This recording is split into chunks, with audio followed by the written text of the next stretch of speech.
You just made me think of something. Killer Priest had a line that said, "I stomp rappers that smile like a car dealer." I never forgot that. He said, jumpstart. He said, "Faces like Godzilla. I stomp rappers that smile like a car dealer." So it just made me think of that. So as you get into this situation, you get a car, They're trying to buy sell you this something. car. Yeah. Their whole goal is to sell you the car, right? Yeah.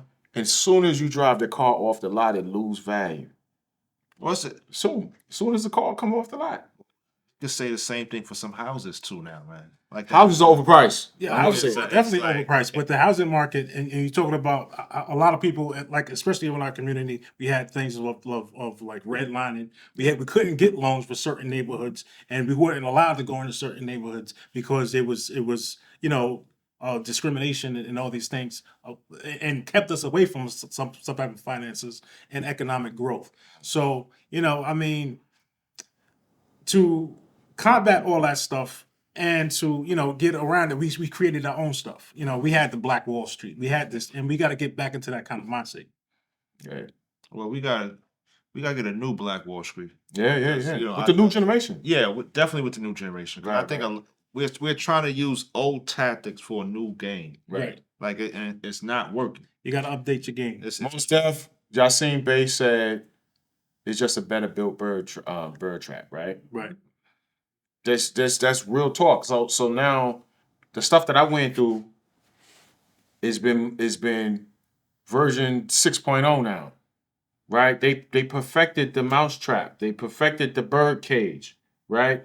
So now the younger generation got extra stressed because they all trying to get things. So like we said, okay, having a job is not a problem. A lot of young people are unemployed, right? They can't get these jobs. They don't qualify for some reason for these jobs. So now their survival creativity got to kick in another way, right? And what are they doing? Well, I'm gonna play devil advocate. Mm. Young people got smarter about the job, right? When I speak to certain young people, they say, "Hey, I'm gonna get 2 part-time jobs. That's just gonna make just as much as you with the full-time job, and I'm gonna be able to get health insurance." Right? So they're learning how to play the game because they're looking at their parents and their peers, who's going to huge debt. Like owing $40,000 at 25 is crazy. Like coming out of college. Like that's just crazy. Like, you know what I'm saying? So when you look at it, right, after taxes, your 401k, your health, you probably ain't coming home with that much. No. So that young person that got the 2 part-time job is making just as much as a person with a full-time job. And that's the approach that they're going with it. And this is why the elders and the young people need to work together for we can create a formula to make it work for everybody. So how does it work though? When we talking specifically about jobs, I got a theory. And the way I think it works is when you have multi-generational families in the same space. Because rent absorbs a lot of your money. Right. Right? Yeah. So but some people, because I know a lot of people was like, yo, I'm 18, I want to be out on my own. And now you gotta pay for another household. Parents are paying for their household. That's 2 households being paid for.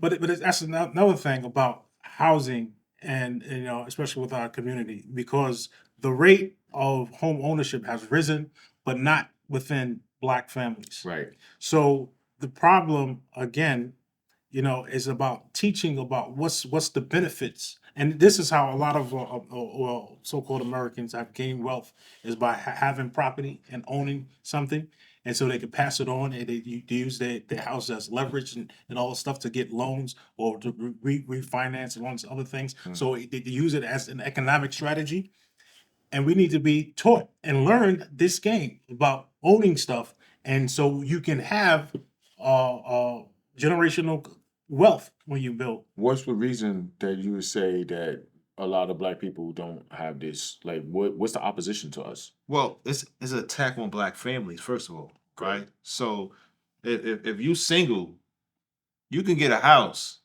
but believe me, you're just working, right? It's no support. You know what I'm saying? Eventually, high blood pressure, diabetes, you're going to burn yourself out, right? So the attack on Black family is the reason why there's not enough house being purchased, because a house is for a family. It's not really meant for a single person. Right. You understand? A house is a family tool to generational wealth and to build an extension of the people that live in that house. Since the attack on black families, you have more single people, right? That don't feel like, and then they created the whole gender war. Black man, black woman. So now we can't even get along, right? To create a family. Mm.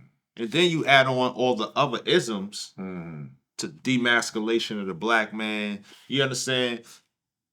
The war is already started to break down a black family, and they're doing a good job because it's going back to the numbers that you said. We are the least. Yeah. Like, But in an economic sense, it's like for property and ownership, you can have something, but you just don't want to be stuck in like just paying like a mortgage and stuff. Like you have to think of it as an investment for something else, or a means of gaining something to get something more. no, I'm going through a challenge right now because I was trying to get a house, right? So I Right. told you all before this. And the qualification process, I mean, they go through everything, right?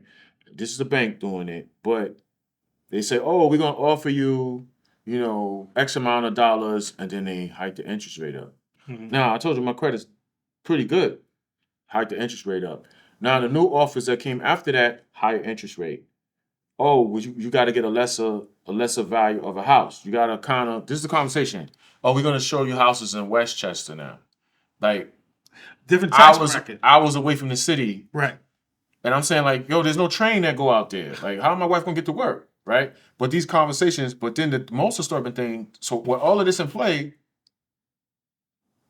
J.P. Morgan Chase buys $1 billion worth of homes, and they're renting them out. So now you just took homes off the market, Well, we're talking which about, drives the price of homes up. we're talking about finance again. So Yeah. they see a market. Again, once if you're growing outside of the urban environment, it's a different lifestyle, but it's also a different cost of living. It's a different tax bracket because it's certain amenities are not necessarily in the cities. A lot of our folks go into the cities and stay in these neighborhoods because of the convenience of public transportation, because of the stores right there, because everything is centralized in one community. But if you go out to the suburbs or whatever, you might have to drive to. You have to have a car for one because you have to drive to the supermarket. The public transportation doesn't run as frequent.